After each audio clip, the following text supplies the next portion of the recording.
Hello सगळ्यांना. तर कसे आहात सगळे? आय होप तुम्ही सगळे छानच असाल आणि मला बघून तुम्हाला कळलंच असेल की आजच्या व्हिडिओमध्ये सुद्धा मी मशीन रिलेटेडच काम दाखवणार आहे. तसं तर थंबनेलवरून सुद्धा तुम्हाला कळलंच असेल की आज मी छान असा दुपट्टा तयार करणार आहे. जो वन पीस मी साडीचा बनवला होता ना, त्यासाठीच मी छानसा दुपट्टासुद्धा घरीच बनवणार आहे.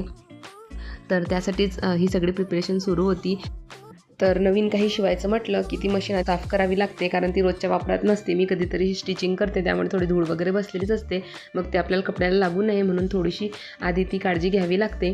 तर ते सुद्धा मी तुम्हाला दाखवलं व्हिडिओमध्ये. तर बघा, मी नेट घेऊन आली होती 2.25 मीटर ऑरेंज कलरचा, जो काठांमध्ये आणि वन पीसच्या फ्लावरमध्ये दिलेला आहे. तोच कलर मी आणलेला आहे. 2.25 मीटरचा मी ताग्यातला फाडून नेटचा कपडा आणलेला आहे आणि त्यासाठी बारीकवाली लेससुद्धा मी आणून ठेवलेली होती. आणि जो हा आधीचा दुपट्टा तो सुद्धा मी घरीच केलेला आहे तयार, पण तो थोडा हेवी आहे, कारण त्यावरचा वन पीस ना मी प्लेन साडीचा शिवलेला आहे, त्यामुळे थोडा हा दुपट्टा मी हेवी तयार केलेला होता.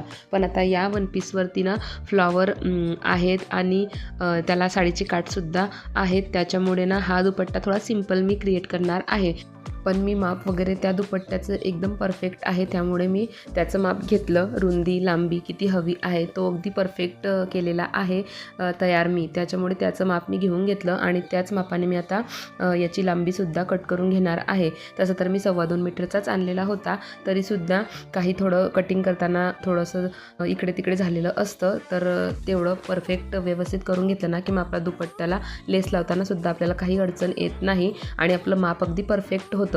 तर बघा, आता लांबीचा भाग मी कट करून घेतला आणि आता रुंदीसुद्धा आपल्याला एवढी नको आहे, कारण नेटचा जेवढा पणा असतो ना तो खूप जास्त असतो. तेवढ्या लांबीचा आपल्याला दुपट्ट्याची काही गरज नसते. नॉर्मल दुपट्टा जेवढा असतो ना तेवढाच मी घेणार आहे. तर जेवढी रुंदी मला हवी आहे तेवढं माप मी टाकून घेते आहेत आणि अशा चॉकने त्याच्यावर टिकमार्क करून घेत आहे एका सरळ रेषेमध्ये, म्हणजे कट करताना आपल्याला तिरपं वगैरे व्हायला नको आणि दुपट्ट्याला लेस लावताना सुद्धा व्यवस्थित स्टिचिंग झाली पाहिजे. यासाठी परफेक्ट कटिंग होणं खूप जास्त गरजेचं आहे. तर बघा, अशा पद्धतीनं मी आता टिकमार्क करून घेतले आहे आणि आता कट करून घेते सरळ रेषेमध्ये, म्हणजे आपला जेवढा दुपट्टा आपल्याला हवा आहे ना तेवढा परफेक्ट आपल्याला आपला मापाचा दुपट्टा आपला तयार होणार आहे. तर बघा, एवढा सगळा मी कट करून घेतलेला आहे आणि आता दुपट्ट्याला ना अशी सुंदर बारीकशी लेस मी लावून घेणार आहे. जर तुम्हाला हेवी बनवायचं असेल तर तुम्ही थोडी ब्रॉडवाली लेस किंवा आपली जी स्टोनवाली लेस येते ना तीसुद्धा खूप सुंदर दिसतात. पण मला आता थोडा सिंपल हवा होता दुपट्टा, कारण वन पीस हा माझा मस्त साडीची बॉर्डर मी त्याला ब्रॉड लावलेली आहे. परत वन पीसवरती छान बुट्ट्या आहे फुलांच्या. तर दुपट्टा हे खूप हेवी असण्याची काही गरज नाही. अगदी सिंपल दुपट्टासुद्धा त्यासोबत खूप छान दिसेल प्लेन. तर माझं चॉईस असं आहे, तर मी अशा पद्धतीने आता हा दुपट्टा तयार करून घेणार आहे. तर बघा, थोडा नेटचा भाग आहे ना काठाचा, तो वरच्या साईडनेच दुमडायचा आणि त्यावर लेस ठेवायची आणि एक टीप टाकून घ्यायची. आता छोटी लेस आहे त्यामुळे एका टिपीतच काम होणार आहे. तुम्ही जर थोडी ब्रॉड लेस घेतली तर त्याला एका बाजूने म्हणजे दोन्ही बाजूने टीप टाकावी लागेल. तर नाही तर मग ते अशी दोन्ही बाजूने उचकलेली अशा टाईपमध्ये दिसेल, तर ते छान नाही दिसत. तर ब्रॉड लेस असेल ना तर लेसच्या दोन्ही बाजूने कडेला टीप टाकायची, या पद्धतीने त्याची स्टिचिंग करायची. तर चला, आता मी संपूर्ण दुपट्ट्याला लेस लावून घेते.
तर बघा अशा पद्धतीने आपला दुपट्टा तयारच झालेला आहे. आता व्यवस्थित हे कॉर्नर जेव्हा आपण लावतो ना तेव्हा थोडं शार्प येतील याचा हिशोबाने टीप टाकून घ्यायची त्याच्यावर आणि ते पॅक करायचे कोपरे. तर बघा अशा पद्धतीने आपला सुंदरसा सिंपल दुपट्टा इथं तयार झालेला आहे. आणि शिलाई काम करताना जिथं कुठं आपला एखाद्या वेळेस धागा तुटतो तिथून आपण परत टीप सुरू करतो तिथं धागे वगैरे राहिलेले असतात, तर ते लटकते धागे वगैरे आपण सगळे व्यवस्थित फिनिशिंगनं कट करून घ्यायचे. ते मी पुढे दाखवलेच आहे बघा. मी कॉर्नरचा कट करत आहे व्यवस्थित. त्याच पद्धतीने मध्ये सुद्धा एखाद्या वेळेस धागा तुटल्यानंतर आपण परत जेव्हा टीप सुरू करतो तेव्हा असे धागे राहिलेले असतात, तर ते आपलं शिवणकाम झाल्यानंतर व्यवस्थित कट करून घ्यायचे. नाही तर आपलं जे फायनल प्रोडक्ट किंवा आपलं फायनल जे आपण शिवलेलं असतं ते व्यवस्थित छान फिनिशिंग त्याला दिसत नाही. आणि ह्या छोट्या छोट्या गोष्टींना खूप जास्त मॅटर करतात आपल्या काही पण गोष्टी फिनिशिंगने होण्यासाठी किंवा त्याला छान लुक दिसण्यासाठी. तर बघा सिंपल असा सुंदर दुपट्टा तयार झाला. मार्केटमध्ये घ्यायला गेलो असतो तर एवढ्या कमी खर्चामध्ये बनलाच नसता आणि याच्यासाठी खूप जास्त आपल्याला डबल टिबल किंमत मोजावी लागली असती. तर बघा थोडंसं आता हे थोडं तिरपे झालेले आहेत असं वाटतं आहे, तर एकदा याला प्रेस फिरवली ना काठांवरती की अगदी छान हे तयार होणार आहे. म्हणजे मी हे पहिल्यांदा करत नाही आहे त्याच्यामुळे मी तुम्हाला एवढा कॉन्फिडेंटली सांगते आहे. तरीसुद्धा बघा मी घडी करून दाखवली तुम्हाला किती सुंदर आणि कलरसुद्धा खूप सुंदर दिसत आहे. आणि मी तुम्हाला दाखवते आता की वन पीसवरती तो कसा जाणार आहे. तर बघा पर्पल कलर त्याला ऑरेंज कलरचं कॉम्बिनेशन एक नंबर झालेलं आहे. किती छान दिसत आहे आणि घातल्यानंतर सुद्धा त्याला असा सुंदर लुक येणार आहे. तर बघा आधीचा जो मी केला होता ना त्याला मध्ये पण असे स्टोन लावले होते, मी मोती लावले होते जे हाफ मोती मिळतात ना ते थोडं हेवी लुक येण्यासाठी. तर याला मला काही गरज नाही, पण जर तुम्ही अशा टाईपचा दुपट्टा तयार केला तर तुम्ही त्याला तसं काहीतरी लावू शकता आणि आणखी थोडं हेवी बनवू शकता. तर बघा आता मी मागच्या साईडनं जो पॅटर्न पण पीसला बनवला होता त्यातही मला थोडं काही काम करायचं बाकी होतं आणि मला लटकन हे प्रकार पर्सनली खूप आवडतात. तर बघा तसंच काहीसर लटकन मी लावणार आहे, पण थोडा वेगळा प्रकार करणार आहे. नॉर्मल लटकन जसं लावतो आपण धागा स्टिच करून बाजूला तसा नाही लावणार आहे. तर बघा तर या नेटसाठी ना मी राहू दिला होता तो तयार करायचा, कारण नेट तेव्हा मी आणलं नव्हतं. तर बघा मला हे नेट लावून घ्यायचं आहे. यामध्येच ते धागे लावायचे आहे आणि तिथं मला लटकन चा धागा पण तिथंच मला लावायचा आहे. तर बघा अशा पद्धतीनं मी आजच्या साईडनं हे लावून घेणार आहे आणि थोडं लावायला आता थोडं अवघड होणार आहे, तरीसुद्धा मी बरोबर परफेक्ट माप घेऊन त्याला आखून घेणार आहे. आणि बघा मी दाखवलं आहे या पद्धतीनं मी त्याच्यावरती असे 4 धागे लावून घेणार आहे. नंतर मध्ये त्या 4 धाग्यांना बांधून एक लटकन किंवा 2 लटकनचे डोरीज मी त्याला ॲड करणार आहे. तर चला आता मी जेवढा कट केला आहे ना त्याला आखून घेते आहे की मला कुठपर्यंत त्यावर टीप हवी आहे, म्हणजे जे दुहेरी नेट आपण घेतलं आहे ना ते पॅक होणार आणि त्यावर मला मग ते दोरी लावता येणार आहे. तर चला आता मी जेवढं सांगितलं काम तेवढं मी आता कंप्लीट करून घेते, मग पुढचं लटकन कसे बनवायचे ते बघूया.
अशा पद्धतीने मी त्या नेटला ना आजूबाजूला टीप टाकून 2 लेयर फिट करून घेतले आणि त्यात त्या 4 दोरीसुद्धा समान अंतरावरती फिट करून घेतल्या. आणि आता बघा मी जसं ठेवून बघते ना त्याच पद्धतीने मी वन पीसला ते शिवून घेणार आहे.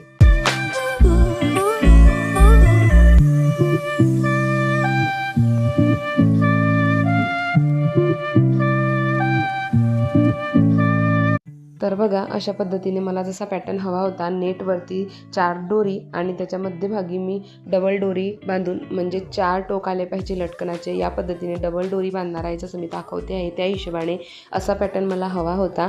आणि मी घातल्यानंतर हा पॅटर्न बॅक साईडने कसा दिसतो तेही याच व्हिडिओमध्ये दाखवणार आहे. आणि मी हा ड्रेस घालून फंक्शनला गेलेली होती, त्या फंक्शनमध्ये मी कशी दिसत होती तो सुद्धा ओरिजिनल लुक मी तुम्हाला या व्हिडिओच्या शेवटी दाखवणार आहे.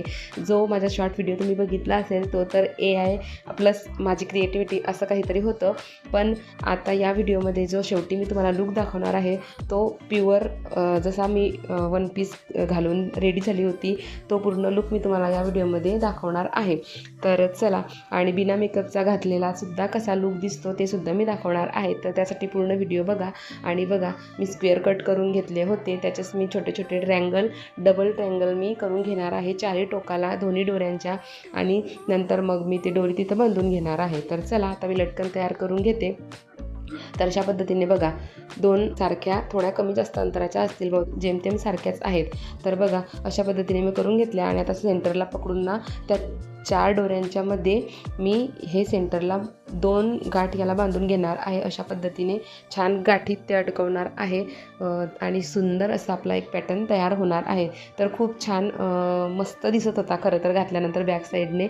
मला सगळ्यांनी ॲप्रिशिएट केलं, जिथं मी प्रोग्रामला घालून गेलेली होती तिथं सगळ्यांनी माझ्या ड्रेसची खूप तारीफ केली. तर बघा अशा पद्धतीने सुंदर असा पॅटर्न आपला तयार झाला आणि हे लटकनसुद्धा खूप सुंदर दिसतात. तर तुम्ही हा फायनल लुक एन्जॉय करा. तर उभ्याच कॅमेराने फोटो शूट केले होते, तर बघा तसेच मी तुम्हाला शेअर केले आता तेच रोटेट करून. तर आता इथंच माझा व्हिडिओ संपवते आणि भेटू अशाच एका नवीन व्हिडिओमध्ये. तोपर्यंत सगळ्यांना बाय. आणि फायनल लुक कसा वाटला कमेंटमध्ये नक्की सांगा.